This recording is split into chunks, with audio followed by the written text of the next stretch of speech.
What's going on, Los Angeles? Live from Radio Row at the beautiful convention center. Doing just a little check-in to see how everyone's doing. Jamal, my man, joining me. What's going on, brother? What's up, Ryan? So exciting to be here. Radio Row, LAFB is here in the house, and it's going to be an amazing week. Yeah, it's fun. We're one of the first ones here on a Sunday. We got, Right. let's see, everything around us is empty, but we got CBS setting up over here. What else we got? Sports Illustrated is setting up. Yeah. FanDuel with the Pat McAfee show is setting up. We got ESPN in the corner over there with Yeah. a little area. Sports Grid a little bit behind us. Outkick the coverage is out in the corner. Fox Sports. So everyone's kind of the big networks are all setting up, but the ones on our level, we're the first ones here. Absolutely. Ahead of the game. It shows how much we care and how committed we are. Yeah, it's going to be a heck of a week. Yeah, and if you hear the loud noise, the fan experience is directly on the other side of this wall over here. So we'll be Not to be confused with the swim meet, as you like to call yeah, it. it sounds like a swim meet. Constant whistles. I don't know what that part is. Is that the field? Where they're I doing, think like- that's the fan 40-yard dash, okay. and I think that's what they got The going on over whistling. there. Yeah.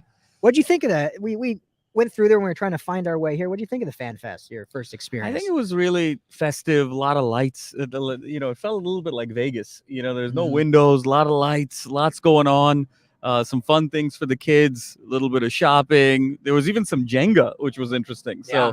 lots going on, kind of throwing competitions, 40-yard dashes, nice food, really nice vibe out there. Yeah, I think it was cool. They did it pretty big. I was in Miami 2 years ago, and it felt like similar in size to the fan experience. They did cool, and we'll show the installations throughout the week if you follow us on Twitter or Instagram at LAFB Network. But they kind of have an area where they have like the locker room set up, where they have not just Rams and Bengals players, but players all over. The Mahomes was there. I think they had Herbert Yep. down there. But they also have like mannequins, if you will, of all 32 teams. That they have like the logo, they have the jersey, and it's kind of just a silly photo op thing. Yeah, no, but The Rams that's been line was super- long. Oh man, the Rams line was going out the door. Yeah, Absolutely. Rams line was on. Everyone And we else were- you could walk right we up were to. we were commenting that we didn't really see too many Bengals fans here yet. We Yeah. saw kind of one in a Burrow jersey, but that was about all. So Yeah. home field advantage seems very real, at least the Sunday before the Super Bowl. Yeah, which makes sense. I mean, if you can get a week off Absolutely. of work Right. to fly out and More stay in power LA, to you. if you can spend $6,000 on a ticket and then pay for a hotel for 6 nights and not have to work, then you're doing well for yourself. So I think we'll see more Bengals. I'm guessing by like that Thursday, Friday, we'll start seeing more Bengals fans trickle in. But I think the Rams are going to have a little bit of home field.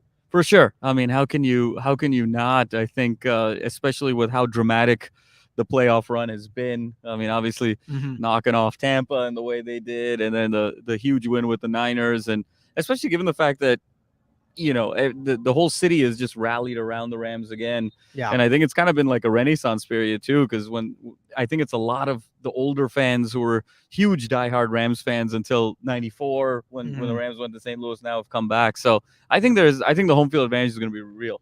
Yeah, I think so. And it's funny, we were talking a little bit as we were kind of cruising around and setting up about how you were saying, and it's very true, how this is like the first time you can remember where the Lakers just kind of feel irrelevant.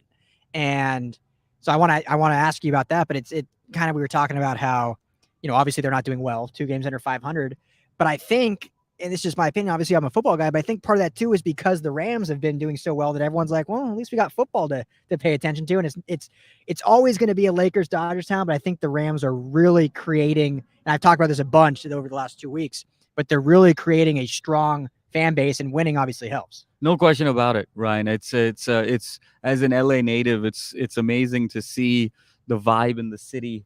And I've sort of grown up on the Shaq Kobe Lakers, and when those teams were making their runs, you can see the flags, the Laker flags on the cars flying around, and all of those things. And I'm getting a similar sense of that with the Rams. And yeah, it's unfortunate. I think part of it is our relationship with LeBron. We don't really know whether to love him, to hate him, what to do with him. But it's bizarre that even in some of the lean years towards the end of Kobe's career, folks were really passionate about the Lakers, and that's just not quite the case right now. And I think it has a lot to do with the energy that McVay and now with Stafford and OBJ are bringing to the table, for sure. Yeah. I mean, you mentioned the kind of diehards that were here before they left, now are coming back, and you have the young generation that now it's been 5 years that really kind of latched on to this Rams team, but then, going to 2 Super Bowls in 5 years certainly helps too in a No town doubt. like LA. No So, question about it. we're going to be obviously previewing this game all week for the next 6 days or so. A lot to get into, but just real quickly off the top, because we won't do too much right now. We kind of want to just give an update, For show sure. people what it looks like here. We can talk a little bit more about that. But quickly, I remember yesterday we did a fun little, we did a Senior Bowl stream, and we were talking draft, obviously, talking the Senior Bowl. At the end of it, I had jumped off already, but I actually popped back in to the stream, and I don't want to say this harshly, but you were fairly harsh on the Rams about their run through the playoffs so far, about how you think they've gotten here thus far, which we'll get into a lot all week. But I just want to let you address that and your thoughts on this Rams squad's chances against the Bengals. Look, I think the Rams are the more talented team. There's absolutely no question about it. And they are rightfully the favorites. And I think that there's no doubt about that when you look at it on paper. But I think the facts are kind of the facts, is that this team isn't really very pressure cooked. Mm-hmm. And if you look at the game against Tampa, that was kind of the Bucs JV squad with the level of injuries that they had. And the Rams were about ready to cough that game away from 27-3 or 27-all. Fortunate with the deep ball from Stafford to Kupp. And then obviously the game with the Niners, where McVay looked like he kind of forgot how to coach for a little bit. And so, I just worry a little bit about the Rams' kind of mental psyche in pressure situations. Stafford, sometimes when the going gets rough, kind of throws up these jump balls and hopes guys don't catch it. And McVay isn't, for as much of a genius as he is, and he is, there's no question about it. Sometimes in these big games between the Super Bowl with the Patriots and some of these games in the playoffs, you see him kind of overheating a little bit. And so I think that the Rams are decidedly the favorite. I think the Rams are the better team. But if this game gets close in the fourth quarter, I think that there's an advantage for the Bengals. Yeah, I mean, the offense, obviously, the Bengals have, the firepower they have is, the Rams are going to have their hands full. The secondary is going to have their hands full with those 3 receivers. And the secondary outside of Jalen Ramsey hasn't been great this year. I mean, that's been kind of the Achilles heel a little bit. So it's going to be, again, we'll get into previews, but it's going to be huge on the defensive line and the pass rush and what they can do against a very weak offensive line in the Bengals. But I just wanted to hear that. And, I don't disagree with you. I think some of it, in my opinion, because you look at the Bucs and you said JV squad, and I get that, but the Rams I think had a lot of injuries that game too. Missing Ernest Jones, Taylor Rapp. I mean, all their safeties were gone. Missing Andrew Whitworth in that game at the left tackle. So Robert Woods obviously been gone all year. So I mean, they had their injuries too, and they almost threw it away. But I think the fact that Stafford didn't make the critical mistake, and even in the Niners game, had that first pick on the first drive on the tip ball. But outside of that, Stafford played very well. So I think if you get these Stafford-like games that he's given us these last 3, then this could be a very good game for the Rams in the Super Bowl. Oh, no question about it. Right? Absolutely. And we want that ring. I mean, it's as an LA town, the Lakers won it 2 years ago, the Dodgers won it 2 years ago, and if we can get that win for the Rams, it'd be absolutely amazing. Yeah, I think it's going to be a great game. But I don't want to discard baby Brady. Yeah. Okay, and Burrow's got that it factor. Make no mistake about it. And we're looking at a giant. We're looking at a giant Burrow poster right now. We got Stafford and Vaughn on the other side there. But the battle of the nines, it's going to be great. Yeah, should be great. Julio says he'd rather be an underdog than the favorite for the Rams, which they've kind of been, oddly enough, this whole playoff run almost. It seemed like I can't remember I think actually Vegas had them as favorites in almost every game, but it seemed like the media and the speculation was that they weren't the favorite. They were talking about them, how they were like overrated. But I think in this game, they'll definitely be the favorite. No question about it. Absolutely. And especially and they should be, and especially when you talk about that defensive line of the Rams versus the offensive line of the Bengals. Yeah. And there's a decided schematic advantage there. And so I think we'll get into it all week. There's firepower at the receiver position and the quarterback position all over.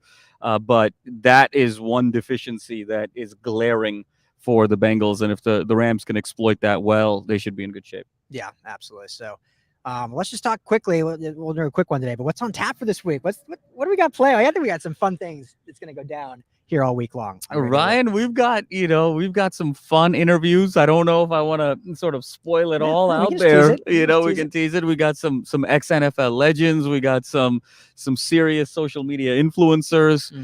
We may be sort of popping in and out. the convention center, perhaps going to UCLA's campus to see, a team that may or may not be in the Super Bowl. Yeah. So there's a lot of exciting things going on here this week, and I think we can feel the energy, and LAFB's presence and brand is really going to be felt this week, and I'm super stoked about that. Yeah. The one bummer, and it's not even a bummer, it's me just complaining, but it's because the Rams are in the Super Bowl's here, and because this is where their home is, their media day appearance is at their actual facility, which is all the way in Thousand Oaks. Right. It's going to take us like an hour and a half in traffic to get from down here up to where they are. Exactly. Whereas the Bengals are much closer. So exactly.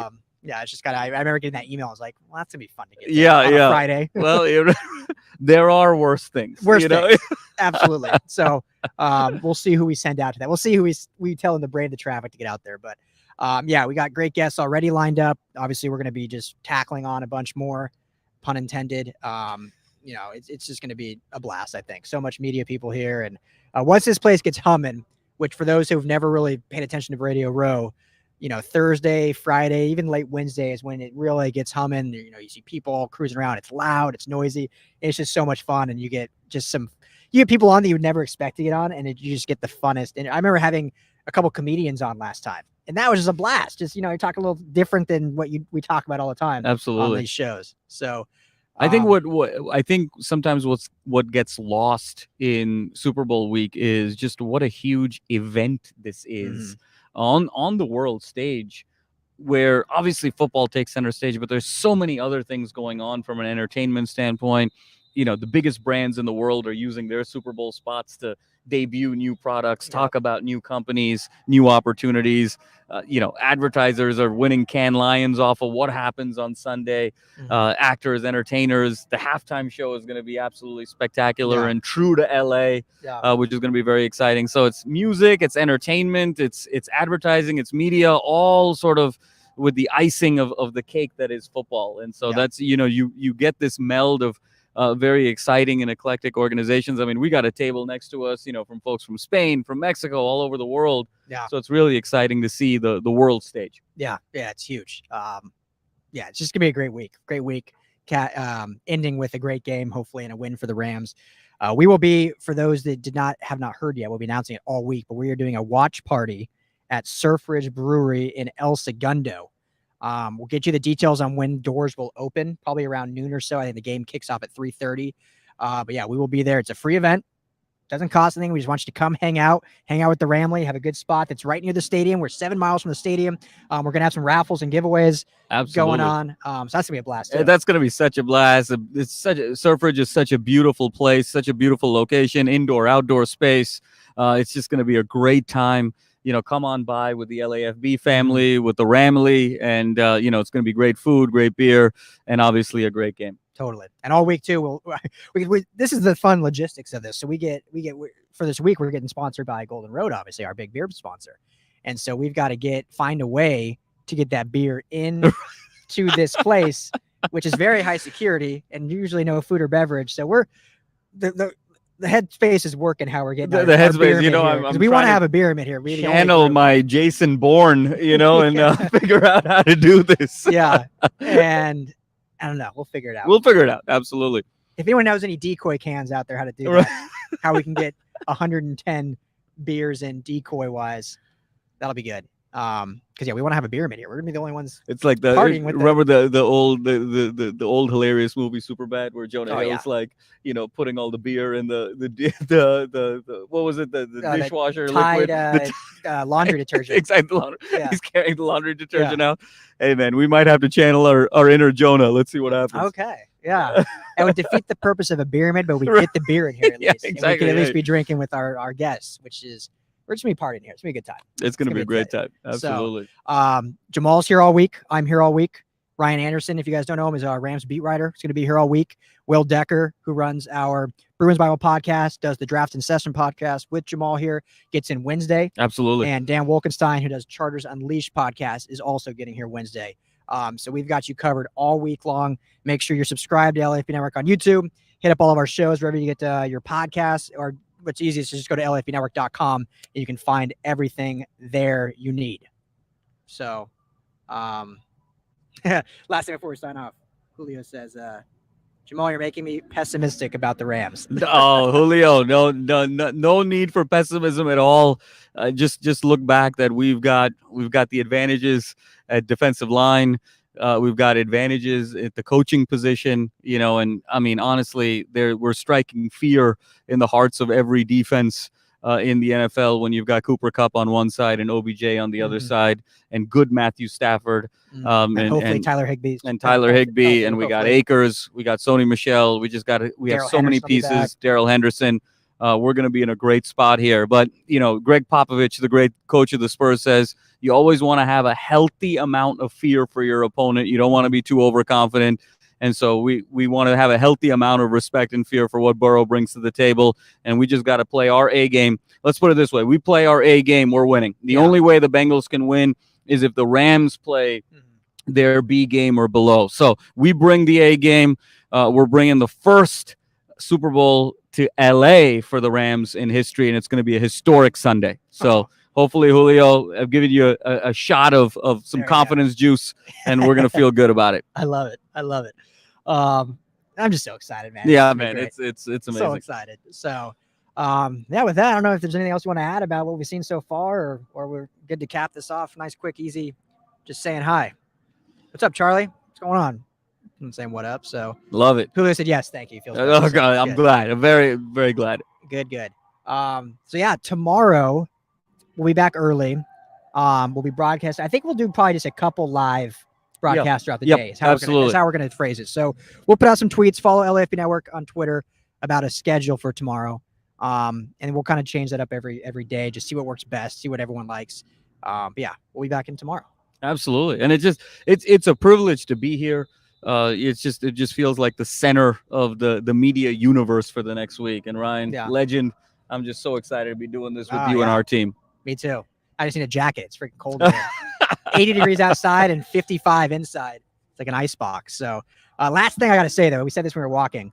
Like, what a great day and week of weather to showcase our great city. Like, people that are traveling in and they get to see that this is how we live every day. They got to just be green with envy coming in and walk. I mean, literally, it was 78 degrees outside, sunny, beautiful on the cascading mountains to the north, the beach to the west. You got the skyscrapers right out here. You got Crypto.com Arena. Still feels weird saying it, but it's what it is now. It's cool. I think our city is showcased in a very cool way this week. No question about it. And I think for all of us, we should feel very grateful for being Angelinos. And I know we can kind of get caught up in day-to-day lives, and there's a lot going on in the world, but the weather, the vibe, the city that we're in, it's one of the most beautiful cities in the entire world, and we should be very grateful to be here. And it's such a great showcase and an opportunity of our city. And so I'm a proud Angelino, Ryan. I know you are, and that's why LAFB. It's our city, our network, our Super Bowl. Exactly. That's the theme. Our city, our network, our Super Bowl. So, all right, guys, quick, easy one. But tune in back tomorrow. Follow us wherever on socials, on YouTube, and all of our podcast platforms. So, Jamal, see you tomorrow. Bam. Thanks, guys. Take care. Have a good night.